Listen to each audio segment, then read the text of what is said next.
Você sabia que o nome do Brasil está sendo usado num dos maiores esquemas de fraude de petróleo da atualidade?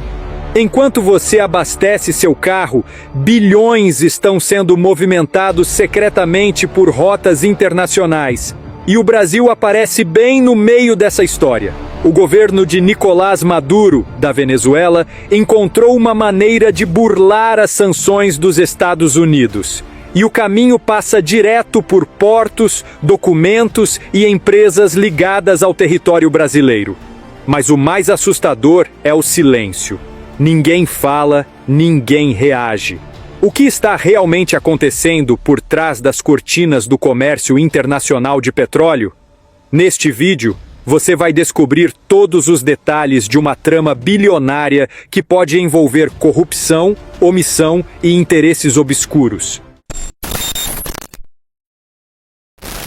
Para entender essa fraude bilionária, precisamos começar pela raiz do problema: as sanções. Desde 2019, os Estados Unidos aplicaram uma série de sanções econômicas contra a Venezuela, especialmente voltadas para bloquear a exportação do petróleo venezuelano, principal fonte de receita do regime de Maduro. Na prática, isso significa que as refinarias e empresas que comprarem petróleo venezuelano podem ser punidas severamente pelos Estados Unidos.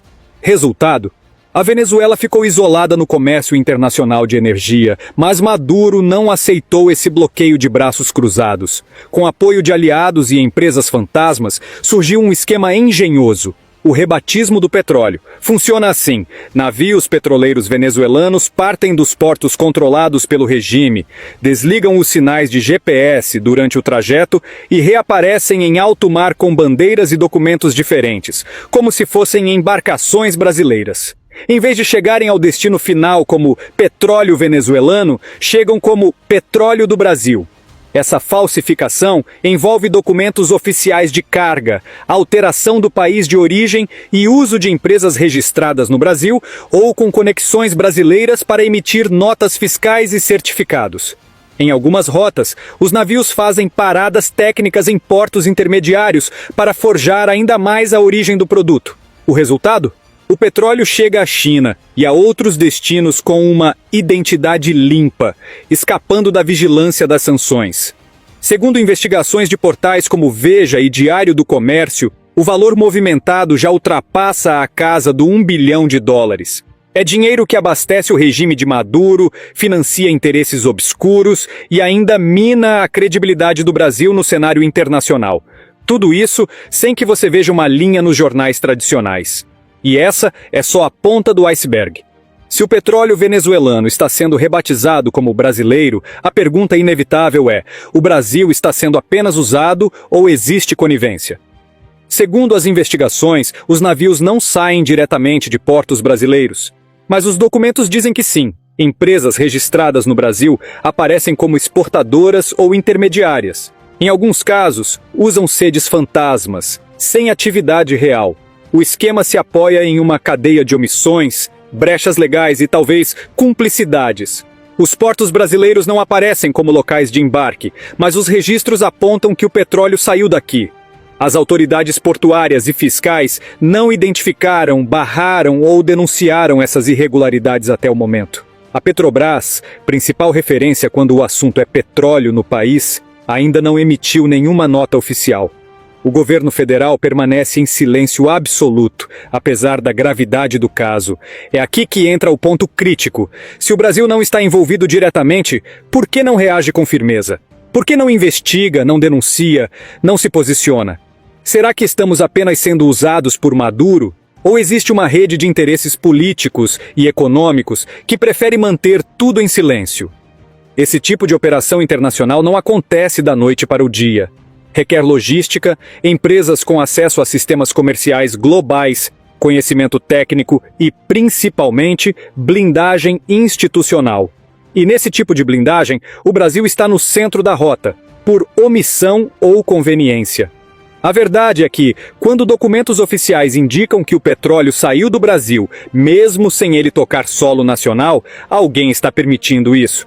E se o país não se posicionar rapidamente, o Brasil pode passar de vítima a cúmplice perante os olhos da comunidade internacional. E acredite, os maiores beneficiados por esse silêncio são sempre os mesmos. Enquanto o Brasil fica calado e o mundo finge não ver, a Venezuela fatura alto. Maduro encontrou nesse esquema uma maneira de manter o regime respirando economicamente mesmo sob bloqueio internacional. Só que ele não está sozinho nesse jogo. Empresas venezuelanas ligadas ao governo bolivariano lucram com a venda ilegal do petróleo, sem pagar os custos e sanções devidos. E mais, elas ainda conseguem acesso a financiamentos internacionais usando o disfarce de petróleo brasileiro, o que torna toda a operação ainda mais vantajosa. Bancos e operadores financeiros também se beneficiam. Quando o petróleo aparece como vindo do Brasil, os riscos jurídicos diminuem. O dinheiro circula com menos barreiras, os contratos são validados e os pagamentos fluem por canais considerados seguros. E há ainda os intermediários, que ganham comissões altíssimas para fornecer empresas de fachada, criar documentos falsos e dar suporte logístico à fraude. Alguns desses intermediários atuam dentro do território brasileiro ou têm vínculos comerciais com empresas nacionais. E quem paga essa conta? A população venezuelana, que continua sem acesso a bens básicos, vivendo em crise humanitária. E o povo brasileiro, que pode sofrer com a desvalorização da imagem internacional do país, pressões diplomáticas e perda de credibilidade em acordos comerciais. A estimativa mais recente aponta que mais de US$ 1 bilhão já foi movimentado nesse esquema. Um valor gigantesco, sem controle, sem fiscalização e que só aumenta. Enquanto isso, os verdadeiros responsáveis continuam operando nas sombras, blindados por estruturas opacas, silêncio institucional e muitas vezes pela própria falta de interesse da imprensa tradicional. Mas o jogo pode virar. Se a verdade for exposta, se esse esquema continuar ganhando força, o Brasil pode entrar numa zona de alto risco no cenário internacional. Não apenas pelo envolvimento indireto na fraude, mas porque, aos olhos do mundo, quem não fiscaliza, consente. Os Estados Unidos, que lideram as sanções contra a Venezuela, não devem ignorar por muito tempo o uso do nome do Brasil nesse tipo de operação. Se confirmarem que empresas brasileiras, ou registradas aqui, estão ajudando a escoar petróleo venezuelano, o país pode ser alvo de sanções secundárias. E as consequências seriam devastadoras. Empresas brasileiras envolvidas em comércio exterior, bancos, seguradoras e até operadoras logísticas podem ser atingidas por restrições. Isso impactaria diretamente na confiança internacional, nos investimentos e na estabilidade econômica. Além disso, o Brasil corre o risco de perder a confiança de seus principais parceiros comerciais, incluindo os Estados Unidos e países da União Europeia. A imagem de um país confiável, neutro e respeitador das regras internacionais pode ser manchada por completo. E a Venezuela? Maduro continua lucrando, exportando, fortalecendo alianças com Rússia, China e Irã, e usando países vizinhos como escudo. O Brasil, neste caso, está sendo usado como ponte, mas pode acabar se tornando o alvo. Há também o risco diplomático. Caso o escândalo ganhe repercussão mundial, o Brasil será pressionado a abrir investigações internas, endurecer o controle aduaneiro e romper com empresas suspeitas. Ou seja, o silêncio de hoje pode virar a crise de amanhã. E tudo isso por uma fraude que já está nos holofotes, mas que por algum motivo continua sendo ignorada pelas autoridades e pela mídia.